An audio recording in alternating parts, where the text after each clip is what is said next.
হে জগতবাসী, আজ আমি শামীম আলী চিশতি আপনাদের সামনে একটি আলোচনা নিয়ে আসলাম। সে আলোচনাটি হবে যে মানুষ এই পৃথিবীতে জন্ম নেওয়ার পরে যখন যৌবন প্রাপ্ত হয় তখন অনেক খারাপে অনেক ভালো মন্দতে লিপ্ত হয়ে যায়। তখন কি হয়, সেই মানুষটি বুঝতেই পারে না যে সে ভালো করছে না মন্দ করছে। যৌবনের তাড়না এমনই একটা বিষয়, যারা একটা কথা বলা আছে যে 25 বছরের একটা যুবক কখনো 80 বছরের মানুষের অনুভব করতে পারে না, কিন্তু 80 বছরের যে মানুষটি সে 25 বছরকে অনুভব করতে পারে যে তার মনের কি গতি। যেমন সেই 80 বছরওয়ালা ব্যক্তিটি 25 বছর পার করেই তিনি গেছেন, এই 25 বছরের খবরও তিনি জানেন। কিন্তু এখন যে কথাটি হলো যে আমরা মনে করি যে আমরা অনেক শিক্ষিত হয়ে গেছি, আমরা MA ডিগ্রি লাভ করেছি, তো লন্ডন PhD নিয়েছি, আমরা অনেক জ্ঞানী। আসলে একটা বিষয় যে প্র্যাকটিক্যাল এবং থিওরিক্যাল, যেমন প্র্যাকটিক্যালে যারা জীবন কাটিয়েছে 80 বছর 90 বছর হয়েছে, আবার কেউ 30-35 বছরে দেখা যায় উচ্চশিক্ষিত হয়ে গেছে। কিন্তু উচ্চশিক্ষিত হলেও আমি মনে করি প্র্যাকটিক্যালে যার 90 বছর হয়েছে সে যে জ্ঞানটা রাখে ওই জ্ঞানটা তার নেই। তবে আমি মনে করি অনেক শিক্ষিত হওয়ার পরেও একজন 90 বছরের মানুষের কাছে বসে যদি কেউ জ্ঞান নিতে পারে তাহলে তার প্র্যাকটিক্যাল জ্ঞান লাভ হবে, তার পথ চলার পথে 90 বছরের বয়সকেও সে অনুভব করবে। যাই হোক, আজকের যে কথাগুলো সেই কথাগুলো হলো যে আমি যে আলোচনা করতেছি হয়তো আমার থেকে অনেক জ্ঞানী লোকেরাও আছে, আমি অনেক জ্ঞানী লোকেদের কাছে গেছি, দেখেছি তাদের জ্ঞানের তুলনায় আমার তেমন একটা জ্ঞান নেই। তবু যতটুকু আল্লাহ দিয়েছে অতটুকুই আমি আপনাদের সামনে তুলে ধরার চেষ্টা করব। তবে এই পৃথিবীতে আমরা জন্ম নিয়ে এসেছি, আমাদের একদিন চলে যেতে হবে, কিন্তু চলে যাব যে আল্লাহর কাছে কি নিয়ে দেখাবো, কি জবাব দেব যে কি নিয়ে গেছি। তো এখন দেখা যায় যে আমরা প্রেমের ফল, আমরা সাধনার ফল, আমাদের সুকর্মের ফল নিয়ে তো আল্লাহর কাছে যাব। তাহলে সাধনার ফল, কর্মের ফল, কর্মের আরেকটি নাম হলো আমল, কোন আমলের ফল আমরা আল্লাহর কাছে নিয়ে যাব। তবে এই পৃথিবীতে এসেছি লাভ করার জন্য। লাভ কি? আল্লাহর পথের পথিক হয়ে আল্লাহকে লাভ করব, আল্লাহর গুণ লাভ করব, আল্লাহর জ্ঞান লাভ করব। এখন পৃথিবীতে এসেছি কি করতেছি, কি জ্ঞান লাভ করেছি বা কি গুণ লাভ করেছি। যাই হোক, এখন আমাদের মূল বিষয় হলো আলমে আরওয়া নামে একটি স্থান আল্লাহ রেখেছেন। সেই আলমে আরওয়াতে আমাদেরকে যখন সমস্ত আত্মাগুলো সৃষ্টি করে রেখেছিলেন আল্লাহ, তখন সেখান থেকে আল্লাহ আমাদেরকে জন্মের মাধ্যমে আমাদেরকে পৃথিবীতে আল্লাহ প্রেরণ করলেন। এখন এখানে একটা পরীক্ষার মঞ্চ, যেমন সূরা মুলুকের 2 নম্বর আয়াতে বলা হয়েছে ওয়াল্লাযী খালাকাল মাউতা ওয়াল হায়াতা লিয়াবলুয়াকুম আইয়াকুম আহসানু আমালা ওয়া হুয়াল আজিজুল গাফুর।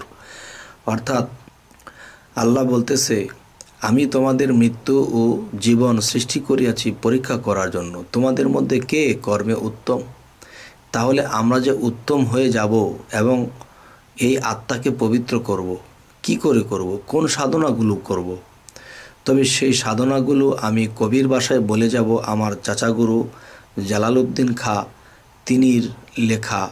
আমি সেই কবির ভাষায় যখন গভীর সাধনার কথাগুলো বলবো তখন আপনারা জ্ঞানীগুণীরা বুঝে নেবেন।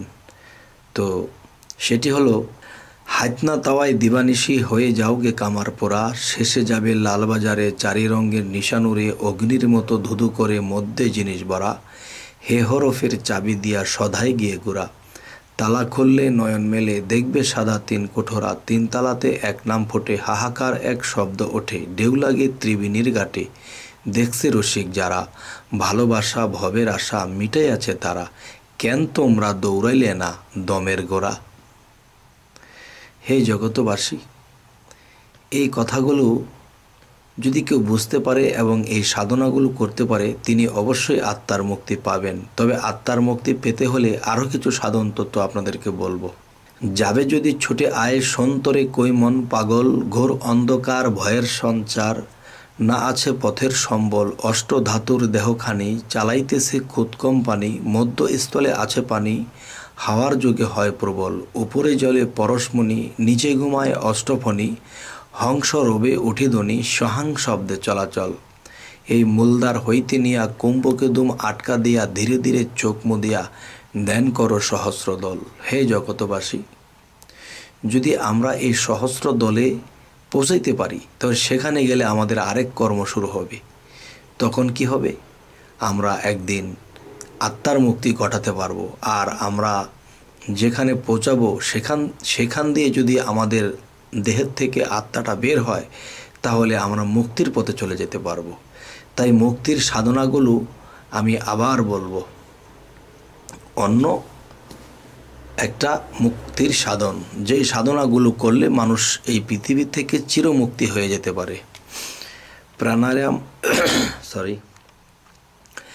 প্রাণায়াম অভ্যাস করো, সাধন পথে মন আমার, রেচক পুরো কুম্ভকেতে লুপ্ত করো কাম্বিকার, পরের স্বর চক্র শোন নিঘুমেতে করো ধ্যান, দম সমর্থে করো সাধন গুহমূলে মলাদার, সেই পদ্মতে কুণ্ডলিনী ভোজঙ্গল সেই রূপিণী, 3.5 পেজ দেয়া তিনি দৃষ্টি রাখছেন সহস্রবার, ঊর্ধ্বশ্বাসে চলন মোর, বীজ মন্ত্র করে রোপণ, ছাড়াই আলাও ধরা সাধন, দেখবে মজা চমৎকার, ডাকিনী যোগিনী নিয়া আছেন মা সুখে ঘুমাইয়া, ঊর্ধ্বশ্বাসে লও জাগাইয়া, রুদ্ধ রাখছে ব্রক্ষদার, চলরে জাহবীর কোলে সবাদিষ্ঠানে সরদলে, জম্প দিয়ে পর্গে জলে যদি মন জানে সাঁতার, স্নিগ্ধ জলে শুদ্ধ হইয়া জলের উপর আসন নিয়া, মণিপুরে যাও চলিয়া থাকবে না অন্ধকার, একটি ফুলের পাখি 10টা যদি হইতে পারো নিষ্ঠা, খাইবে বেসুমার, অগ্নিকুণ্ডের কোলাহলে কান ফেটে যায় ভূমণ্ডলে, ঝাঁপ দেওগে সেই চিন্তা নলে যদি ইচ্ছা থাকে কার, এই আলাজিব্বা ধুধু করে যেজন সাহসের জোরে দম রাখিয়া পুরে মরে, অগ্নি হয় তার তাবেদার, সেই অগ্নিতে হইলে দাহন হয়ে যাবে অগ্নিবাহন, কাঞ্চন বরণ হবে তার, এই হৃদয় পদ্ম অনাহত 12টি দল, রয় পবিত্র নারায়ণ বিরাজিত, বায়ুতে তারাহার বিহার, সেই পথে হইলে সাধন, বায়ুর শোনে করবে ভ্রমণ, পরমাত্মা হবে দর্শন, পুণ্যজনম আর হবে না, এই 16 দল কণ্ঠমূলে বিশুদ্ধক্ষা পদ্ম বলে, সাধন হলে আকাশকুলে সুখের নাহি পারাপার, এবার সুষন্মার ছিদ্র দিয়া দ্বিদল পদ্ম ওঠো গিয়া, এই আজ্ঞাচক্র ভেদ করিয়া করিলাও জাতের বিচার, সেই দেশেতে গেলে পরে মুক্ত জীব বলে তারে, জালাল বলে যাবে সেরে জমের নাই অধিকার। হে জগতবাসী, যে শরীয়তের ভাষায় বলা হইতেছে যে আজরাইল আসলে 1 সেকেন্ড সময় দেবে না, টান দিয়ে নিয়ে যাবে, কিন্তু একজন সাধকের কথা, একজন সাধুর কথা, একজন সুফির কথা, আল্লাহর কথা, একজন রুহানি জগতে আল্লাহ প্রাপ্ত একজন ব্যক্তির কথা হলো যে মানুষ জন্ম হলে সেই জন্মের পরে সেই মানুষটি কিন্তু অবুঝ হয়ে জন্ম নেয়, কিন্তু তার আত্মাটা চেতন থাকে এবং সেই আত্মাটা একসময় মুর্শিদ ধরে, গুরু ধরে, ধরার পরে সাধনা করে প্রেম ভক্তির দেশে ডুবে যায়। তখন সেই সাধনা করতে করতে করতে করতে এমন একটা পর্যায়ে চলে যায়, তখন আল্লাহ তাকে বন্ধু স্বীকৃতি দেন। তখন আল্লাহ কি বলেছেন আজরাইলকে, হে আজরাইল, আমার বন্ধুর যেন কষ্ট না হয়, তুমি কিভাবে জান কবজ করবে? তখন দেখা যায় আল্লাহ এমন এক পদ্ধতি দিয়ে দেয়, তখন আজরাইল যখন আসে তখন আল্লাহর বন্ধুর কথা ভেবে তখন সে সামনে আসে না। তখন কি করে, আল্লাহ একটা পদ্ধতি দিয়েছে, এই পদ্ধতিতে তার রুহুটা চলে যাবে, বের হয়ে যাবে, তার টেরও পাবে না যে কখন মারা গেল।